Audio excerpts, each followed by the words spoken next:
Bismillahirrahmanirrahim. Assalamualaikum warahmatullahi wabarakatuh.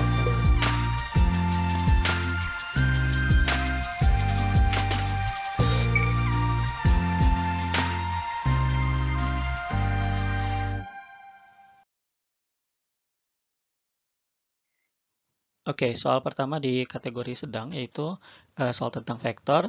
Diketahui vektor A dan B membentuk sudut alfa dengan sinus alfanya sama dengan 1/7. Jika panjang alfanya panjang vektor A sama dengan akar 5 dan vektor A kali vektor B sama dengan akar 30, maka yang ditanya adalah vektor B kali vektor B. Oke, untuk menjawab soal ini, terlebih dahulu kita harus ingat dulu nih tentang perkalian vektor ya. A dot B gitu, vektor A dikali vektor B itu dirumuskan sebagai panjang vektor A dikali panjang vektor B dikali dengan cos alfa gitu, dimana alfanya adalah sudut antara kedua vektor, begitu ya. Nah, sementara di soal ini yang ditanya adalah vektor B dikali dengan vektor B. Maka kalau kita substitusikan dia ke dalam rumus, kita akan punya bentuk seperti ini, panjang B dikali panjang B dikali dengan cos 0. Kenapa cos 0? Karena vektor B sama vektor B itu berimpit. Karena dia vektornya sama ya, jadi nggak ada sudut antara keduanya. Nah, kita tahu juga nilai cos 0 itu adalah 1. Sehingga sebetulnya yang ditanyakan di soal ini adalah panjang B yang dikuadratkan. Untuk mencari panjang B, informasi yang kita punya adalah A dot B-nya itu sama dengan akar 30. Kita substitusikan ke dalam rumus, maka kita punya panjang A dikali dengan panjang B dikali cos alfa sama dengan akar 30.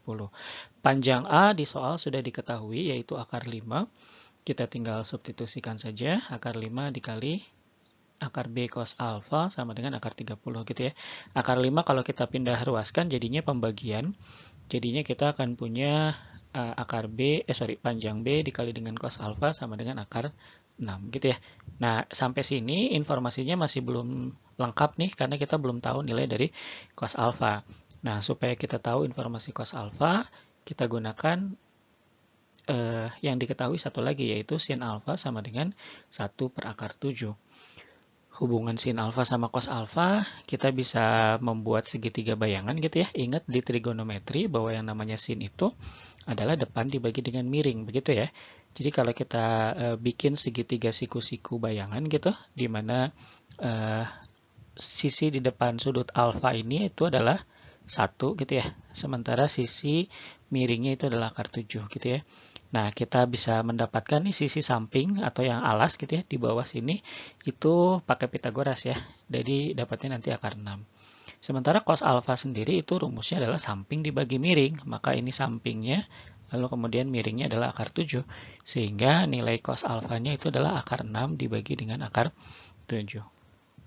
Oke, sampai sini bisa difahami ya. Nah, lanjut ketika kita sudah punya nilai cos alfanya ya kita tinggal substitusi lagi. Bahwa cos alfanya kita ganti menjadi akar 6 dibagi dengan akar 7 nanti sama dengan akar 6. Ini tinggal kita kali silang saja bahwa nanti panjang B-nya sama dengan akar 7. Karena yang ditanya adalah panjang B kuadrat gitu, maka B dikali B itu nanti sama dengan 7 gitu ya. Jadi jawaban untuk soal nomor 4 ini adalah C. Oke, di soal berikutnya, soal nomor 7 ini soal tentang suku banyak. Ditanyakan adalah sisa pembagian PX oleh X-1 dikali dengan X-3. Baik, di dalam pembagian itu selalu berlaku persamaan bahwa yang dibagi itu sama dengan pembagi dikali hasil ditambah sisa.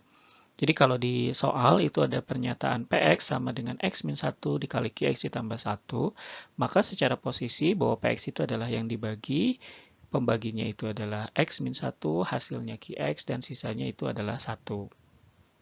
Oke, nah sekarang kalau PX dibagi dengan X-1 dikali X-3, maka di persamaan kita tuliskan sebagai berikut.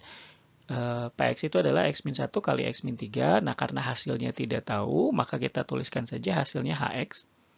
Lalu sisanya itu yang akan kita cari, jadi sisa di sini nanti akan kita cari. Nah, di suku banyak itu ada aturan mengenai sisa. Jadi jika pembagi itu berderajat 1, maka sisa itu derajat 0. Nih, seperti di pernyataan yang pertama, pembaginya itu X-nya pangkat tertingginya 1, maka sisanya itu adalah konstanta, yaitu 1 ya di situ. Lalu jika pembaginya berderajat 2, maka sisanya berderajat 1. Nah, di soal yang ditanyakan ini pembaginya derajat 2 nih. Karena kalau dikaliin X-1 kali X-3 jadi pangkat 2 ya, X paling tingginya. Nah, sisanya itu berarti harusnya berderajat 1. Maka sisanya boleh kita ganti menjadi PX ditambah dengan Q. Nah, sekarang tujuan kita adalah tinggal mencari berapa P, berapa Q. Oke, nah biar kita dapat P sama Q-nya, maka kita tinggal pilih nih pembuat 0 dari pembagi. Jadi kita jadikan X-1-nya itu 0 atau X-3-nya yang 0. Kenapa demikian? Karena kalau pembaginya 0, maka nanti kalau dikali HX, HX-nya habis nih.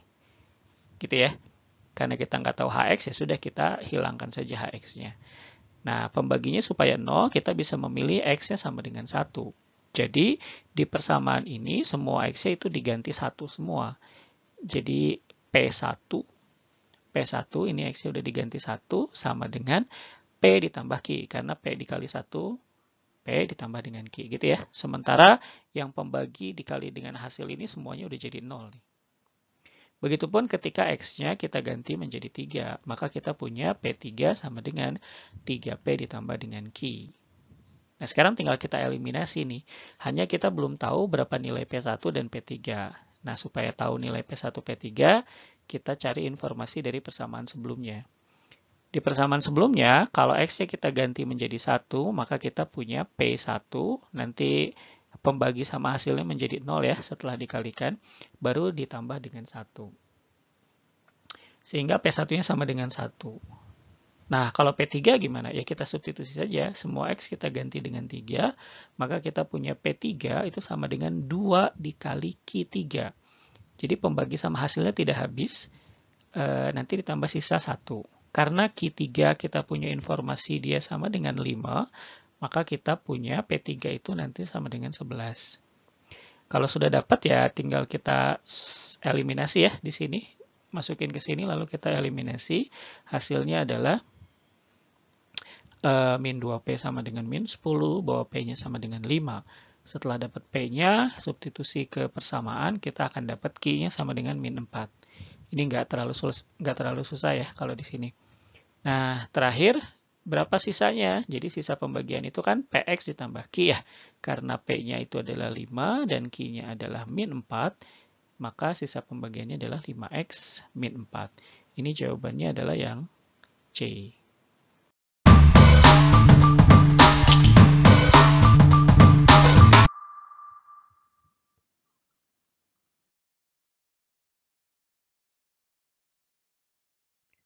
Oke, soal berikutnya ini soal tentang bangun datar ya.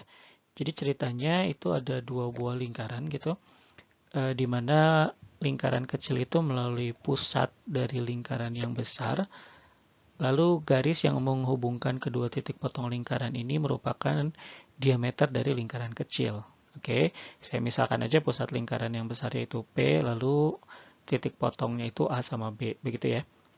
Nah, lalu kemudian yang ditanyakan adalah berapa luas irisan. Irisan itu berarti daerah yang punya bareng-bareng tuh, atau daerah yang kuning kalau di sini.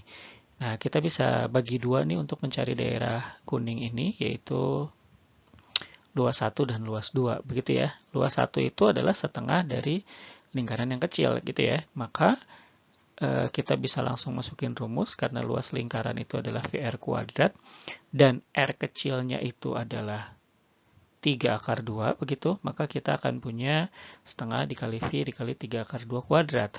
3 akar 2 kuadrat itu 18, jadi kalau dikali setengah itu jadi 9V. Sampai sini bisa ya. Nah, lalu kemudian untuk luas 2 gimana? Nah, luas 2 ini waktu SMP kita tahu dia namanya tembereng tuh, dari lingkaran yang besar. Tembereng itu luasnya itu adalah luas juring dikurangi dengan luas segitiga. Jadi kita punya luas juring PAB dikurangi dengan luas segitiga PAB. Luas juring itu, untuk tahu luas juring kita harus tahu dulu berapa sudut pusat P, begitu ya. Nah, perhatikan segitiga PAB, kita tahu bahwa PA itu sama dengan PB sama dengan 6 gitu ya, karena dia jari-jari. Sementara AB itu adalah diameter dari lingkaran kecil, jadi 6 akar 2. Nah, sisi segitiga ini, segitiga PAB ini sisinya itu membentuk triple Pythagoras ini gitu. Sehingga kita akan punya bahwa P itu pasti 90 derajat atau dia siku-siku. Gitu ya. Nah, karena P-nya siku-siku atau dia 90 derajat, maka juring PAB itu sama aja dengan 1/4 dari lingkaran. Oke, jadi 1/4 dari luas lingkaran yang besar. Karena lingkaran besar itu jari-jarinya 6, maka luas juring PAB itu adalah 1/4 dikali V dikali dengan 6 kuadrat. 36 dibagi 4, 9 ya, jadi hasilnya adalah 9pi. Nah, terakhir luas segitiga PAB itu didapat dengan setengah alas kali tinggi gitu ya. Karena alasnya 6, tingginya 6, maka luasnya adalah 18. Sehingga untuk luas total daerah yang diarsir atau daerah irisan kedua lingkaran itu adalah luas 1, 9V ditambah dengan luas 2 ya. Luas 2 itu 9V dikurangi 18, maka hasil akhirnya adalah 18V dikurangi dengan 18. Ini hasilnya adalah yang B gitu ya. Oke, soal berikutnya itu soal tentang limit ya. Ini limit trigonometri. Bentuknya sih sedikit ribet gitu ya. Karena ada cos 1 per akar X, ada juga secant 1 per X begitu ya. Nah, supaya lebih sederhana, kita bisa misalkan 1 per akar X-nya sama dengan Y. Jadi nanti di sini berubah menjadi cos Y, begitu ya. Nah, saat dia berubah dalam bentuk Y, maka 1 per X di sini pun harus berubah dalam bentuk Y. Kalau kita kuadratkan, maka kita punya 1 per X itu nanti berubah jadi Y kuadrat. Selanjutnya, X di sini pun harus berubah dalam bentuk Y, jadinya kita akan punya X itu adalah 1 per Y kuadrat. Begitu ya. Nah, terakhir yang di bawah limit ini nih, X menuju tak hingga itu juga harus kita ubah dalam bentuk Y. Nah, berubahnya jadi apa? Karena X-nya menuju tak hingga dan Y itu adalah 1 dibagi akar X gitu ya. X itu bilangan yang sangat besar karena dia menuju tak hingga gitu ya. Maka Y-nya itu adalah 1 dibagi bilangan yang sangat besar. Tentu saja Y-nya akan mendekati 0. Begitu ya. Jadi kalau kita tuliskan ulang, kita akan punya limit Y mendekati 0, 1 per Y kuadrat, dikali dengan secant Y kuadrat, dikali lagi dengan 1 min cos Y. Oke, lalu kita ubah saja nih secantnya menjadi 1 per cos ya.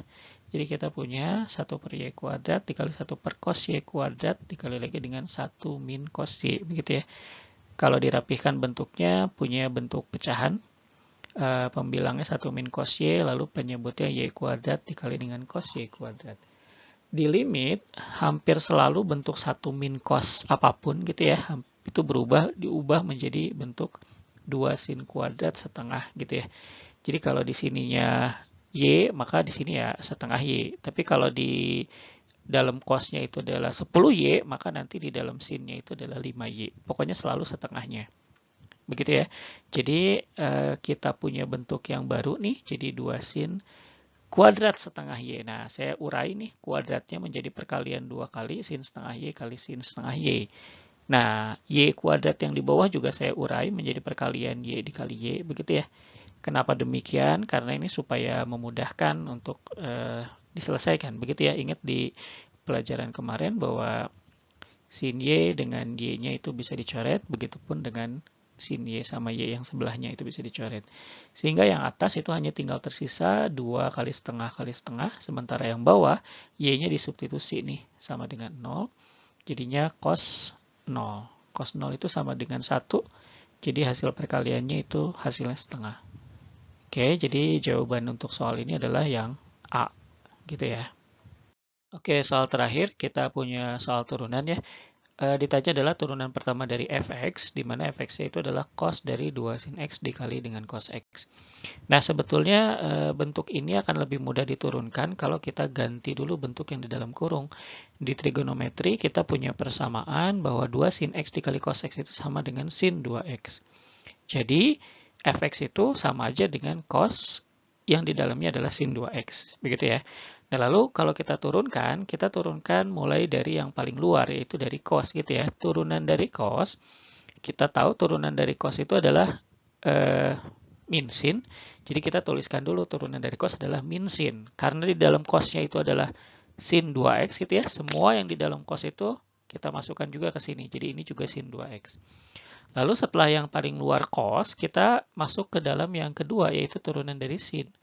Turunan dari sin itu adalah cos. Nah, karena dalamnya sin itu 2x, maka cosnya juga cos 2x. Gitu ya. Nah, terakhir adalah turunan dari 2x. Karena turunan dari 2x itu adalah 2, maka ya kita kali dengan 2. Terakhir ya, sudah tinggal kita rapihkan saja bentuknya, maka kita punya turunan pertama itu adalah min 2 cos 2x dikali dengan sin dari sin 2x. Ini jawabannya sudah ada nih di opsi yang D gitu ya. Oke, sampai sini dulu. Terima kasih. Semoga bermanfaat ya. Assalamualaikum warahmatullahi wabarakatuh.